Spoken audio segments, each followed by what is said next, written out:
کی نے پاکستان میں شامل ہونے کے لیے ووٹ دیے، جبکہ ہندو اکثریت نے اس کی مخالفت کی۔ نتیجہ یہ نکلا کہ مسلم بنگال کے اکثریتی اضلاع پاکستان میں اور مغربی بنگال کے ہندو اکثریتی اضلاع ہندوستان میں شامل ہو گئے۔ ہندو اور مسلم علاقوں کی حد بندی ایک کمیشن کے ذریعے کی گئی۔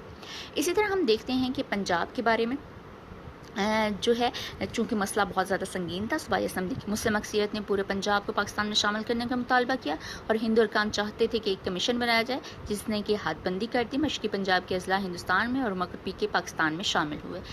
ہم دیکھتے ہیں کہ اس وقت کچھ ریاستیں بھی موجود تھیں جن کا اندرونی نظم و نسق جو ہے اس وقت کے نواب اور راجہ چلاتے تھے اور بیرونی کنٹرول حکومت برطانیہ کے پاس تھا۔ ریاستوں کے متعلق فیصلہ ہوا کہ ہر ریاست اپنا مستقبل خود طے کرے گی۔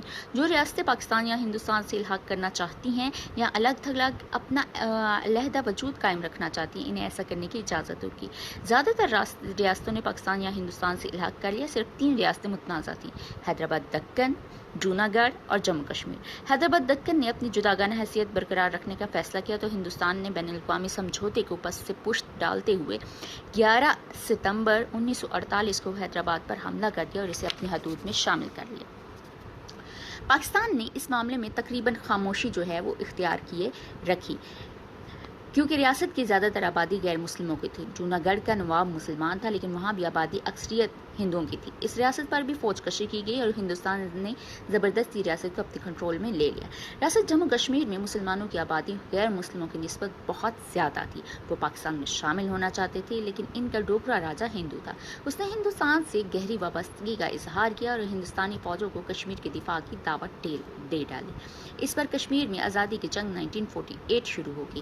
حریت پسند کشمیریوں نے کافی علاقہ آزاد کرا لیا۔ ہندوستان مسئلہ کو اقوام متحدہ میں لے گیا۔ سلامتی کونسل نے جنگ بندی کرا دی اور قرارداد منظور کی کہ امن قائم کیا جائے اور جب حالات ٹھیک ہو جائیں تو اقوام متحدہ کی نگرانی میں تصویب رائے ہو۔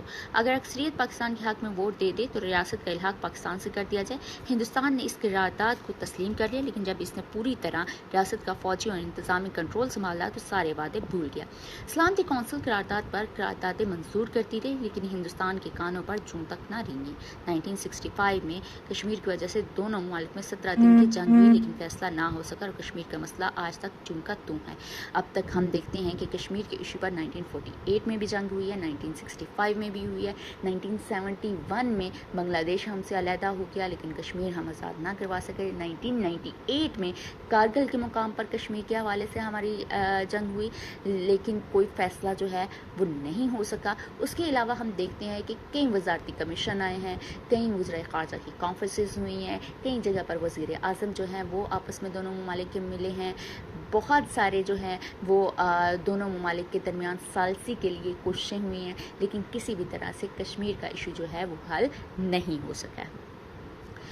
پھر ہم دیکھتے ہیں ریڈ کلف ایوارڈ کے بارے میں۔ پنجاب کے ہندو اور مسلم اکثریتی اضلاع کو بانٹنے کا فیصلہ ہوا اور ان کے درمیان حد بندی کے لیے ایک کمیشن مقرر کیا گیا۔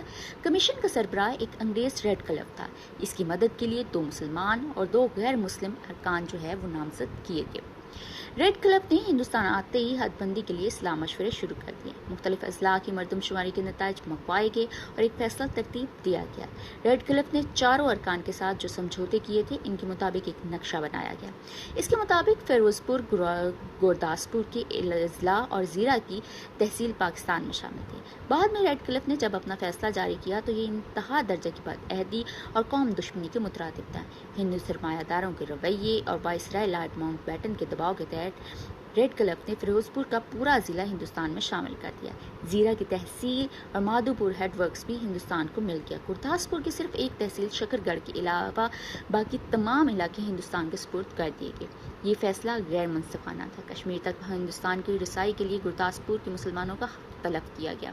بالآخر تمام مراحل طے ہوئے اور قائد اعظم نے تمام ناانصافیوں کے باوجود ریڈ کلف کا فیصلہ تسلیم کیا اور پنجاب کی تقسیم عمل میں آئی۔ مغربی پنجاب، مشرقی بنگال، سندھ، سرحد اور بلوچستان امور مسلم ریاستوں پر مشتمل ایک نیا ملک مملکت خداداد پاکستان 14 اگست 1947 کو دنیا کے نقشے پر ابھرا۔ یہ نظریاتی ملک بڑے کٹھن مراحل سے گزرا ہے اور قدرت کی بے پناہ امداد کے طفیل اپنا وجود برقرار رکھے ہوئے ہے۔ مسلمانان برصغیر کی ایک نسل نے اسے تخلیق کیا اور اب بعد میں آنے والی نسلوں کی ذمہ داری ہے کہ وہ قدرت کی اس انمول تحفے کی حفاظت کریں اور اس بعد میں آنے والی نسلوں میں آپ لوگ بھی شامل ہیں۔ آپ لوگوں کے لیے بھی یہ چیز ہے کہ آپ بھی اپنے نظریہ کی حفاظت کریں اور اس کو نعمت خدا بندی سمجھیں اور اپنے ملک کی ترقی کے لیے ہمیشہ کوشش کریں. شکریہ.